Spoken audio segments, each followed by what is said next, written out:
Ahoy and welcome aboard once again. Tamara A Lowery, author of the Waves of Darkness series, and I'm here with today's selection from the Daedalus Enigma, book 6 in the series.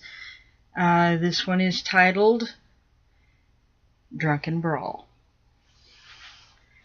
After 3 more servings of ale, Grim headed for the back alley to relieve his bladder. A slight brush of shoes against the dirt of the alley gave him just enough warning. He turned and pissed in the face of one of the thugs from earlier. This had the effect of flustering the man and causing his companions to burst into laughter. "Didn't see that coming, did ye, John?" one of the men said with a chortle. Grim took advantage of the momentary distraction to tuck himself back into his pants. John sputtered and spit as he wiped at his face. He turned dark red and yelled, "Don't just stand there, you buggers! Get him!" "That's enough out of you." Grim hit him under the chin. Teeth clicked together hard. A chunk of the man's tongue hit the ground with a wet plop.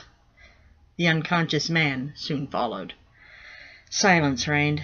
The 5 remaining thugs blocked the exit from the alley. Their faces showed varying degrees of shock or drunken anger. Grim returned their stares with one of calm waiting. He kept his stance loose. They mistook his readiness for realization he was outnumbered.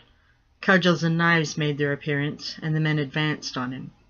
He gave them a smile to match his name.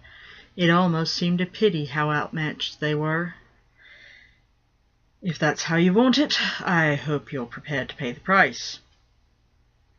"I wasn't going to pay anything as you, old man." "Old? Oh, now I really have to make it interesting." He let them get close enough for the first 2 to swing at him. He easily dodged. They didn't prove as agile. He caught one in the ribs and another in the stomach. He pulled his punches. He didn't want to kill them. Ever since Zeke shared power with him, his strength rivaled that of the vampire he called Captain. The next 2 got closer, but remained a little more cautious. They tried to circle him. He did his best to keep them in front of him. The 2 he'd punched recovered and rejoined the fight. For a couple of minutes, they took turns darting in to swing at him and dodge his blows in return. It gave him a good read on them, but not good enough. One managed to slice his arm. The slice was shallow, but it stung enough to make him change his mind about sparing them. I liked this shirt. He used his enhanced speed to step in and kick the man directly in front of him in the nuts. He used enough force to crack the man's pelvis.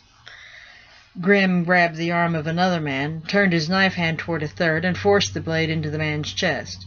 He broke the knife man's arm and dislocated his shoulder as well. He shoved him at the last 2 men standing. They instinctively jumped back. Before they knew what was happening, a hand landed on the outer side of each of their heads and slammed them together with a loud crack.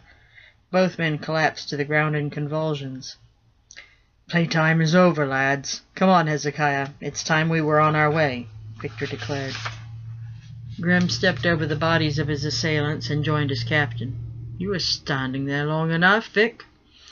Victor laughed and clapped him on the back. "You seem to have things under control. Shame about the shirt, though.